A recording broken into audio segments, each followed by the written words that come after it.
sound better. Hey, so let's start building up this nice techno groove with creating the kick drum. Now for kick drums, I prefer using the Sonic Academy Kick 2 plugin and operator inside Ableton. These are my two go-to synths with kick drums and basically any percussion stuff. But today I want to use Serum instead. So let's go to plugins, Serum, drop it here. And before I jump into it, I want to set the global tempo to 130. This is more like a techno-ish rhythm, or not rhythm, tempo. So what makes a very nice kick drum?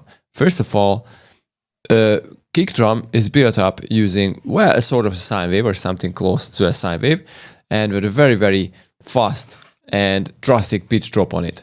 So like starting from this point, dropping to this point very, very fast. So like, I don't know, 1/8 or even 1/16.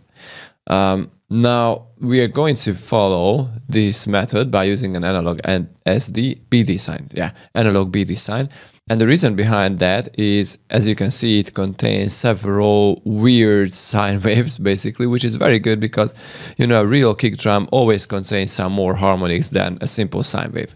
And that is very good because this waveform already contains some very nice additional overtones. So let's stick to this. And what I want to do is drop this LFO onto the chorus. Now this will sound very, very, very funny. And this is how it sounds now. Now let's set it to envelope mode. So this is not very convenient.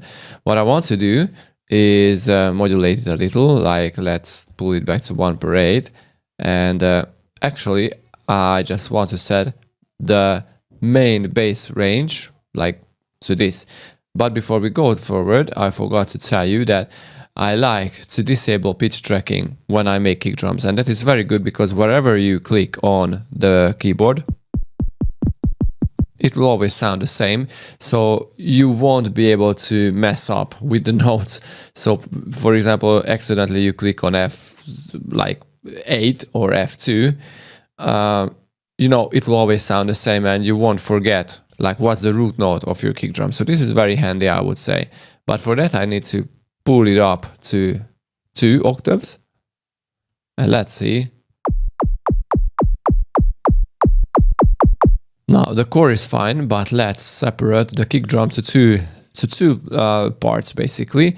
The first part should be the transient, and the second part should be the hardness of the kick. So that's the decay of the pitch envelope.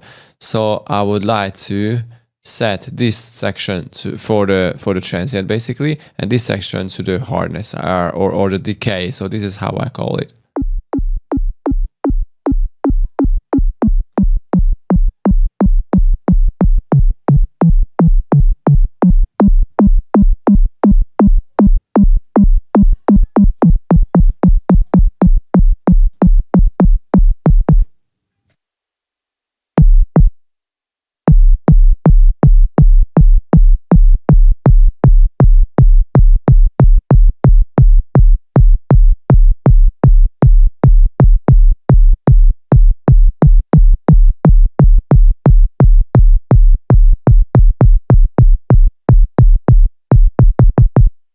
Okay, I think this is fine now. So what I want to do next is, for example, we can use some band plus or band minus. It really depends on your taste.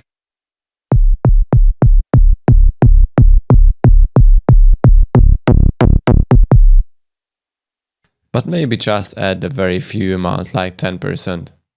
Okay, so the next thing that I want to do is, for example, let's draw in the MIDI. One MIDI. And really doesn't matter which note you are using because, as I told you before, we just deactivated the pitch tracking on oscillators. So the MIDI note will not affect the final sound. Okay, so as you can hear, this kick drum sounds always a little different every time it hits.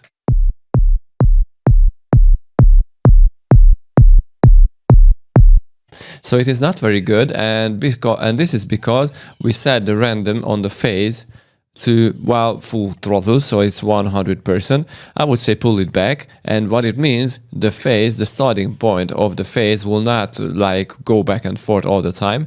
What it will do is just stick to one place based on this knob. So I would say let's find a place where you really like the sound of it.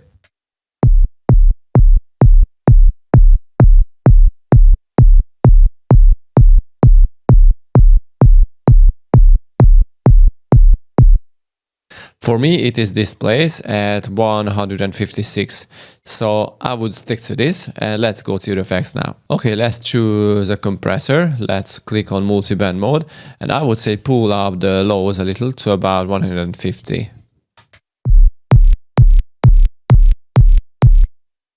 Now this is already a lot better, but it just brought out some weird frequencies that I don't really like. And we are going to fix this in the distortion tool or distortion effect, because we have the filter as a post effect. So we can use a low pass filter in post. So for that, I want to drop an LFO to the drive and pull back the mix a little, because this will basically distort the fundamental sine wave, the fundamental frequency, which we don't really want. We just want to add back the fundamental frequency, well, basically the subby part of the kick, to the mix. So this is why I'm pulling it back, but I am adding some distortion on the transient and, well, a little on the harder part of the kick drum. But at the same time, I want to filter it out. So what I want to do is add this LFO to the filter. So let's see what we get with that when I tweak it.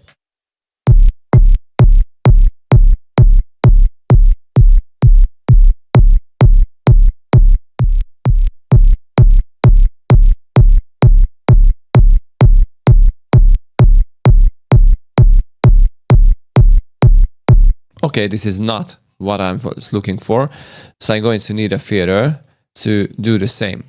Now I'm going to use the same LFO on the cutoff, so hopefully this will help.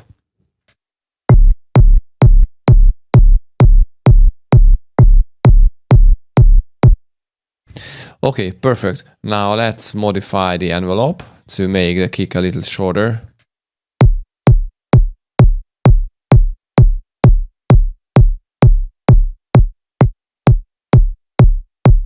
And the EQ to the end to get rid of some weird frequencies at around 300 Hz. You know, this is the middle bass area which you really need to be careful with. So let's see, and I'm going to tweak the middle highs too.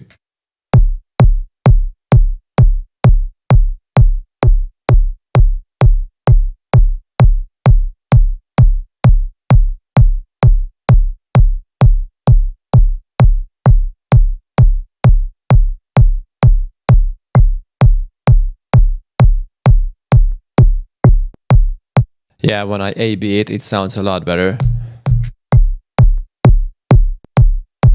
Okay, so this is the kick drum, and I think this is pretty fine. Like, we just set up this very nice groove, and I should call it to kick. Let's add a very nice tool in Ableton 10 that I really love, and that is a drum bus. We can create huge transients and very nice punch to the kick drum, very nice hardness to the kick drum using this stuff. Now, I don't want to drive on it, and I don't want to low pass filter the full sound, which is the dampness here basically. What I want to do is add some transients to it.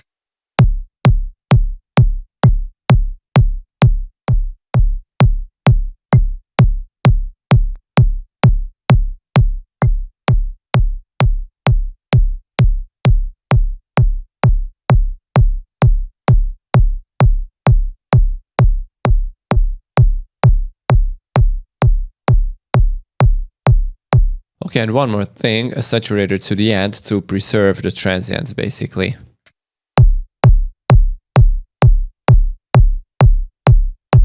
Okay, this is hard enough on itself, so I think this is cool for the kick, and obviously you can tweak it further if you want by adding a noise. Well, I would say only to the transient, you know, we don't want to mess up the tummy part.